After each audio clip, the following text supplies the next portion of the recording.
ছিদ্ৰ হোৱা দি বৰষুণ পৰিছে, এজাক ৰুণুক ঝুনুক বৰষুণ। শান্ত সমাহিত নিৰ্বীৰ কোঠালি, বাহিৰত বৰষুণৰ মধুৰ ধেমালি। বৰষুণৰ এই নান্দনিক দৃশ্য তোমাৰ সৈতে অলপ তিতাৰ আমেজ ল'ব পৰা হ'লে মন মগজ শিহৰি থলেহেঁতেন।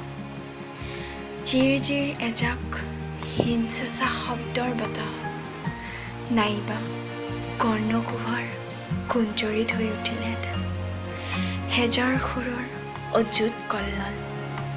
হেই, বৰষুণৰ বতৰত মনত পৰেনে তোমাৰ কবিৰ কবিতাৰ পক্তি? বৰষুণৰ নান্দনিক দৃশ্যত হেৰাই যোৱা তোমাৰ